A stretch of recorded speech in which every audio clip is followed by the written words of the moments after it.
Hello YouTube, Mariel here. I thought I really should take the time to let you know how things have been going. A lot has happened, and there's been so much that has happened in the last few days that I think I'm not gonna have any other choice but to actually make this video in several parts. These past few days have given me a taste of what's in store for me, and I definitely need to be extra prepared, and quite frankly I have no idea how I'm going to do this besides completely relying on my angel warrior. So when I woke up last Tuesday morning around 8 a.m., having heard no disturbance, I thought that my wolf still hadn't been served. That's what I thought until my angel warrior called me just before 10 a.m. to announce that they actually got him. That was her terms, not me. She said they got him. So apparently my wolf was served the divorce papers just as he was leaving the house for work on Tuesday, 11th of April 2017 at exactly 6 a.m. The day before, I had bought several days worth of food to help me remain inside my bedroom just in case, and I had also barricaded my bedroom door with furnitures from around my room. My intentions had actually been to leave before he got served, but my angel warrior, despite her own reservations, decided that I should remain in the house. She expressed to me that it might be extremely difficult for me to explain to the judge how I could be afraid of my husband and then choose to leave my child behind with someone I was saying could potentially be dangerous.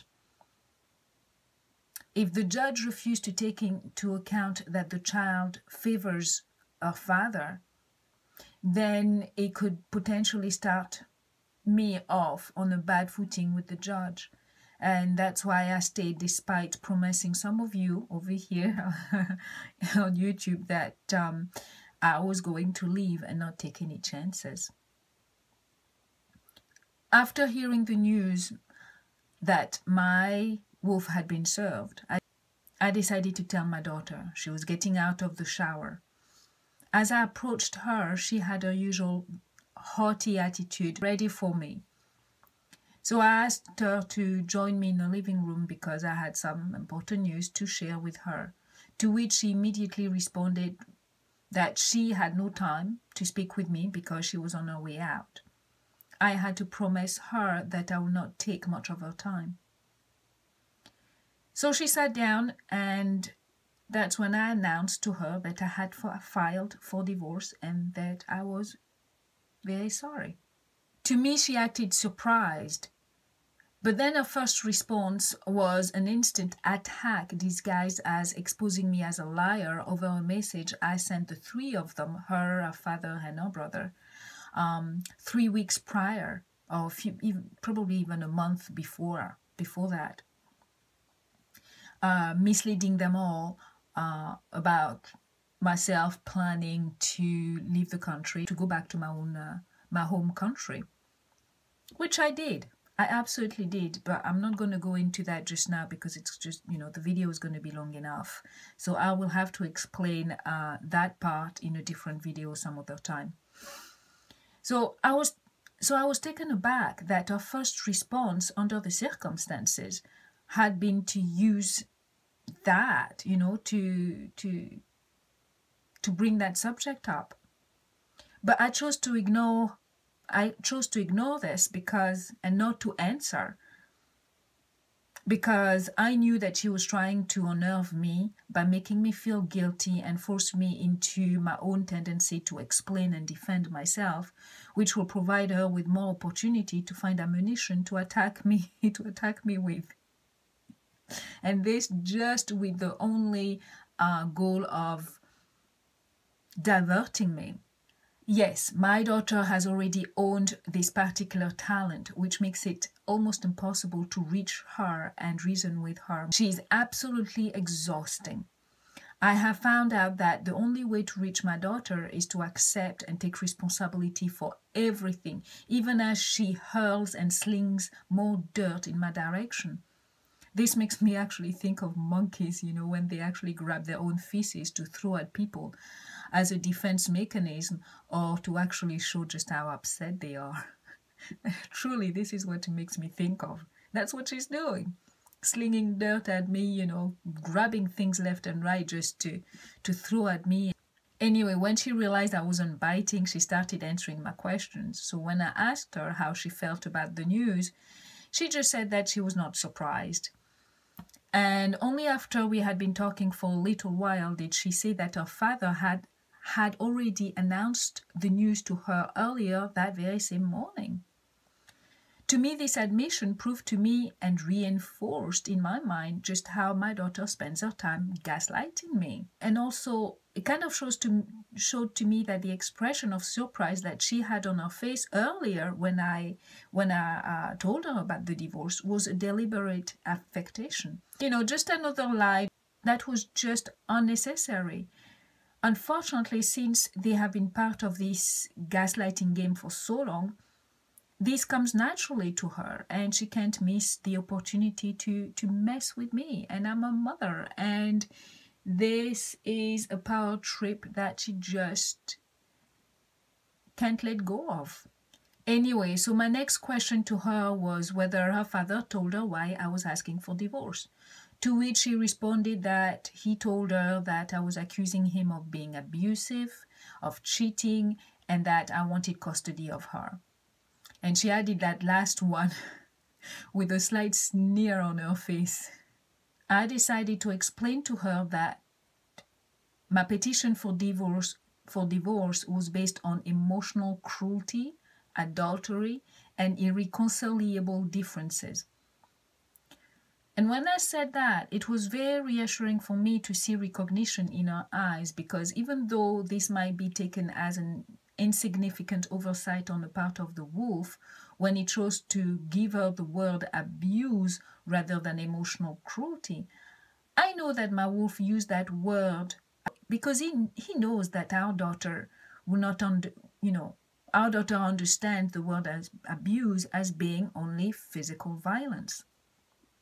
The same thing I did myself. That's the way I understood the word abuse. I mean, I understood, but what was predominant in my own mind up until about a year ago was that domestic abuse was very much a physical, violent type of thing, or it had to be profanities always being spewed or anger being shown all the time. That's what I thought domestic abuse was.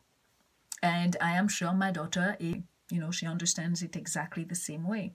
So I know that he knew that by using the word abuse, this would instantly make our daughter see me as a liar and side with him, and also it will make her even more protective of him.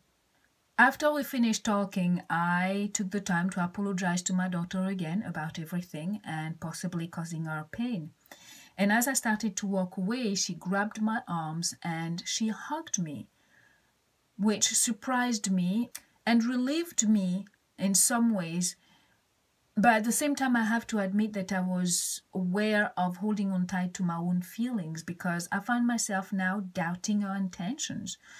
I found myself just not knowing if any of her shows of affection are real or just part of her need to mess with me. It's very, very confusing, extremely confusing. I have no idea who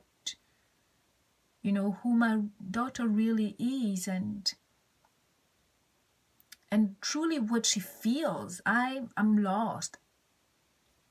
And the reason why is that because there is nothing about my daughter that shows that she's not aware of what she's doing to me. Besides the fact that she's still not as good yet as using her father's techniques. She's not as good as her father yet using those things. And because of her young age, I am still able to see some of the cracks. I'm still able to see whenever she uses those techniques, just how awkward she is at using them, because she's not good at hiding herself just yet. For example, I have also noticed that she has a tendency to use the pull and push technique on me all the time, which is just horrible. Or just like her father, she will do something that will lead me to feel like maybe she understands, or maybe she's trying to reach out to me. And then literally the very next day, or the next time there is some kind of disagreement or something like that, or something that she's not happy with, she'll literally turn around and use that very same branch that she had extended to me earlier to literally wallop me with it. She will use it as, it'll feel like she's using it to beat the crap out of me emotionally. And it's horrible, and it's very cruel, and it's very, very, very confusing. Yes, and yes, I understand that some teenagers may do this kind of thing to their parents, but unfortunately for me, due to the reality that my daughter has been heavily influenced by an emotional extortionist, I find myself not being able to differentiate between a normal, emotional, confused, and needy teenager versus being used for a narcissistic supply. I just can't tell the difference. It's difficult. Anyway, not long after I finished my conversation with my daughter, that my angel warrior called me again to tell me that my wolf had called her, wishing to speak with her directly, to ask for some clarification on the paper he was served with that very same morning. My angel warrior was very, very surprised, and she said that this was extremely unusual. This was an extremely unusual request. But she said that she was going to allow it and set up a conference call to allow me to listen in to the conversation. She also warned me not to be put out by the acting she was going to do. She warned me that she was going to be flirtatious and that she was going to play dumb and just not to be put out at all by that. And I have to tell you that the experience was extremely revealing. It was chilling to hear, for me, to hear my wolf's familiar, unthreatening, hesitant, cadenced voice with its usual almost apologetic tone in the midst of playing his mind game. My wolf's voice is not masculine at all, although it is not feminine either. It's a voice that is just very surprising because once you meet him, he has a height, he's very tall, and also because of his very masculine, very fit physique. It just doesn't match. When you hear his voice and then you see him physically, it doesn't quite match. It's almost like if you could imagine Arnold Schwarzenegger talking with the voice similar to Elmo from Sesame Street. It just doesn't match. Not that my wolf's physique is like Arnold Schwarzenegger, not at all. But I'm just trying to show you just how those two things just don't go together. Anyway, hearing that conversation felt like catching my wolf red-handed with a bloody knife. It was awful. It felt awful. It felt scary, and it really made me feel sick as well. But at the same time, I was also in awe of him. But it really truly sank in then for me just how much I had no idea who I have been sleeping with all those years. I absolutely had no clue who I was messing around with all this time. The experience felt even more bizarre because I was able to understand the meaning behind what he was saying. Just like I was able to identify each affected intonation in his voice and his use of frequent pauses between each sentences, appearing to be hesitant, appearing to be unsure, when in fact those pauses serves to give the target time to absorb what the wolf wants you to absorb from what he is saying, And those pauses also serve to force the target to feel either impatient or awkward enough to restart the conversation, to fill in the void, that emptiness between each sentence. which actually gives the wolf the upper hand at controlling the conversation without even seeming to do so. I organically believe this is what he does because one of the things that I have come to understand about my wolf's technique of abuse is that he never takes the lead.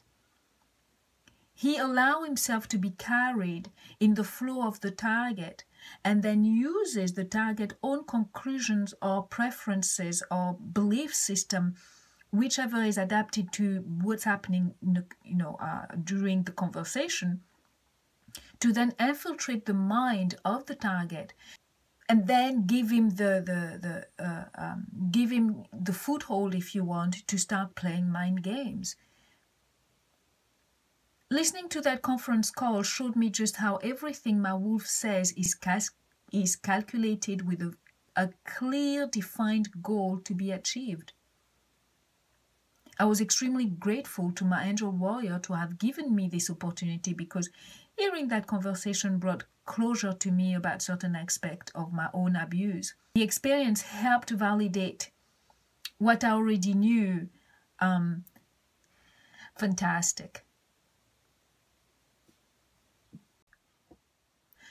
The experience helped validate every time I felt I was able to identify his picking techniques, because this is what it is. It is a speech pattern that is actually a technique. What's scary is that in one of the recordings that I now have between him and our daughter, you hear my wolf very clearly tell our daughter that it is not what you say that matters, but rather how you say it that matters. Again, I know I have said the same thing to my children as they were growing up. But with me, the intention has always been to teach and encourage our children to become more aware of how they talk so as to not hurt other people's feelings with careless use of words. Whereas my wolf's usage of the phrase is about teaching to deceive people. It is a twist on a general, innocent sentence that never even crossed my mind. Before I go, here is a list of things I was able to identify from hearing my wolf's voice as he was testing, assessing my angel warrior in various ways, as well as laying his future tracks, or if you prefer, if you prefer, as he was planting seeds for his own future use later. 1. I heard him try to draw empathy. I heard him plant future seeds of doubt for his usual favorite games of divide and conquer. 3rd, I heard him discreetly portray himself as a concerned father and at the same time plant seeds for my angel warrior to later on doubt my parental aptitude. 4th, I heard him use the truth,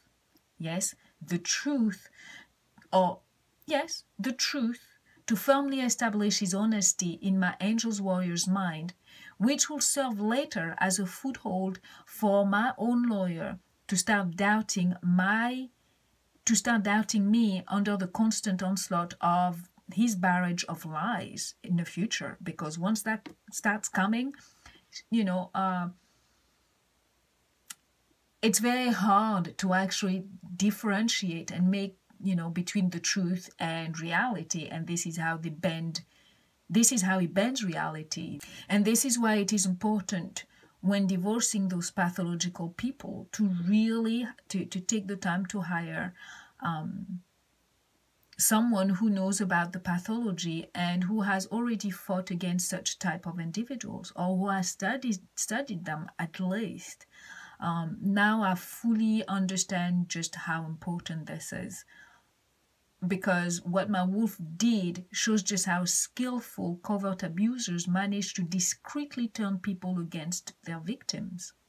5. After planting discreetly all those seeds of doubt, all the while establishing just as discreetly an image of himself as a potential victim, I heard how he smoothly closed the deal, because that's exactly what it was. It was closing a deal by using a situation he had manufactured the day before to give, on that very same day actually, that very same day, to give himself the opportunity to control the situation in such a way that he could come out of this meeting with another situation that he can use to benefit him later. And I will explain all of that in another video, what I'm talking about here. The end result of this meeting was that I observed was that no matter how this conversation could have turned out, short of my lawyer being rude to my wolf, he was going to have a positive outcome no matter what. So, and because of that, witnessing all of that, for me, listening into that conversation was an absolute and incredible privilege. And I was just as impressed by my angel warrior willingness to play my wolf right back, to play his game and to play him at the same time, use his own game against him. I will go on to explain in other videos what else has transpired, also even within that meeting, and what else has taken place since then, because a lot has happened. And today is Saturday, 15th of April 2017, and it's just after 6 a.m. And by the way, the wolf was also served with a restraining order. So since Tuesday, he hasn't returned to the house, and that is fantastic. Fantastic.